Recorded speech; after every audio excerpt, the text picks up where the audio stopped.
Melissa Jefferson-Wooden emulated the achievement of Shelly-Ann Fraser-Pryce in finishing the World Athletics Championships Tokyo 25 with 3 world sprint golds as she helped the United States win the women's 4x100m title in a rain-swept final where Fraser-Pryce signed off on her illustrious career in the silver medal-winning Jamaican team. Jefferson-Wooden, already the 100m and 200m champion, ran the opening leg for the United States in torrential conditions, and the 2023 World 100m champion Sha'Carri Richardson completed the job as she brought the baton home in 41.75. Barring accidents, and the tempestuous weather conditions hugely increased the chances of this, the United States were always fancied to retain their title, having earned Olympic gold in the interim. There was no hesitation from a quartet also featuring Twana Shateri and Kayla White, as they delivered another gold to the United States record world championships total of 16. But the wider world of athletics was eager to see the 38-year-old Fraser-Pryce finish her career by taking a final world championship medal 18 years after collecting her first, also women's 4x100m silver, at the 2007 Osaka edition. This she did in characteristically brilliant fashion, as she clocked 11.32 for her opening leg, 0.06 faster than the time recorded by the double individual champion. This was the ebullient Jamaican athlete's 17th world medal, 10 of which have been gold, including 100-meter titles in 2009, 2013, 2015, 2019, and 2022. She leaves the sport, additionally, with 8 Olympic medals, including the 2008 and 2012 100-meter titles. It was at the 2013 World Championships in Moscow where, somewhat reluctantly, she was persuaded to enter the 200m as well as her more familiar 100m and 4x100-meter events, and won gold at all 3. Twins Tia and Tina Clayton kept the momentum going before Jonielle Smith's anchor leg saw the team through in 41.79, with bronze going to the fast-finishing German quartet in 41.87. A Great Britain team, including the individual 200-meter silver medalist Amy Hunt, and led off by an 11.27 clocking by Dina Asher-Smith, looked ready to maintain its medal-winning tradition, but a poor final handover between Desiree Henry and Daryl Nader resulted in 4th place in a time of 42.07. Spain were 5th in 42.47, ahead of France in 42.81, with Canada taking 7th place in 42.82. Poland were disqualified for passing the baton outside the takeover zone.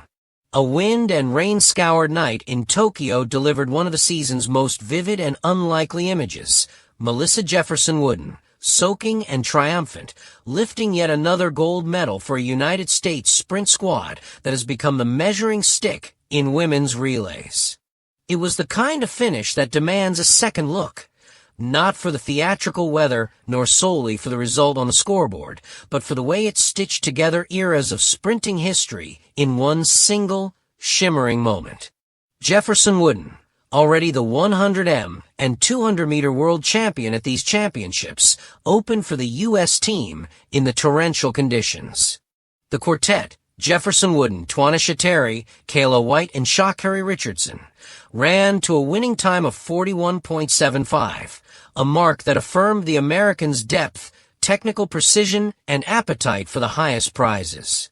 Jamaica, opting for dignity and drama on the evening that Shelly-Ann Fraser-Pryce signed off an extraordinary career, chased them home in 41.79 to claim silver.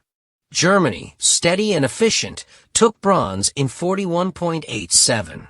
In other circumstances, the headline might have been the weather, unforgiving showers that turned a sprint final into a test of focus, traction, and nerve.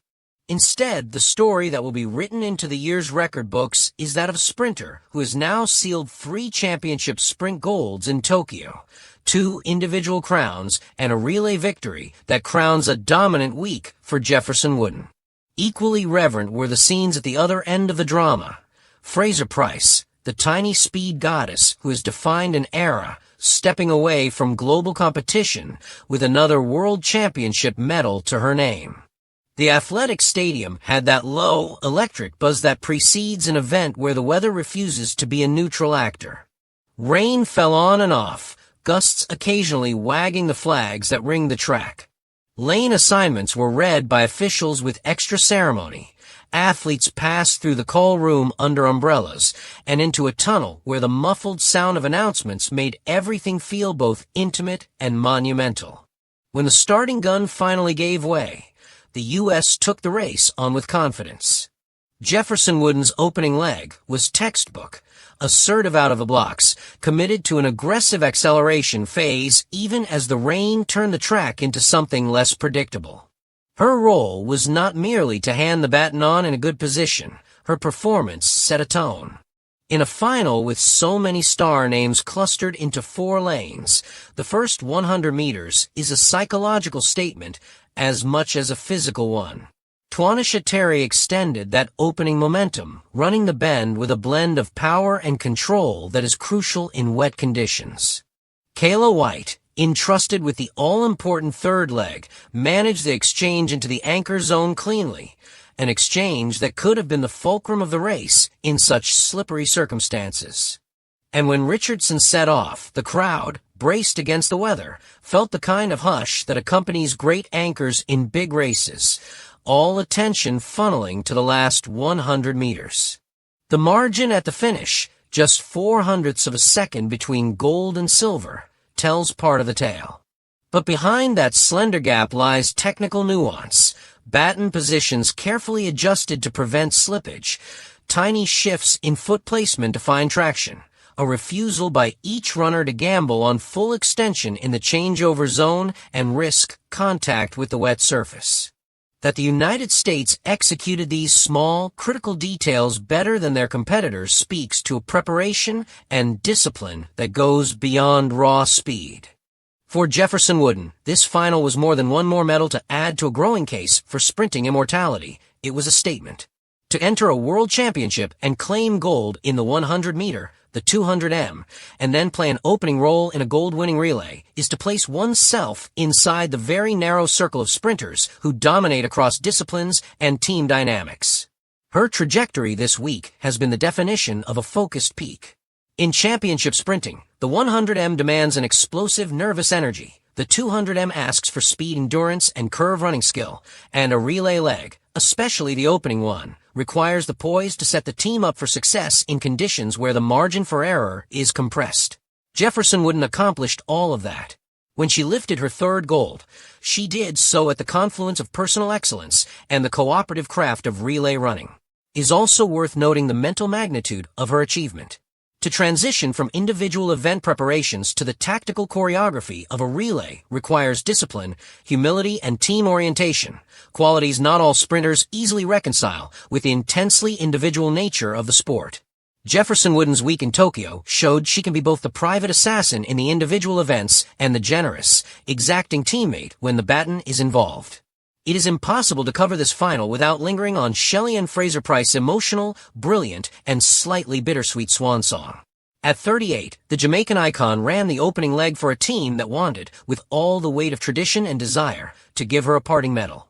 Her opening 11.32, an electrifying burst, was 0.06 quicker than the split recorded by the double individual champion on her corresponding leg, and it underlined how raw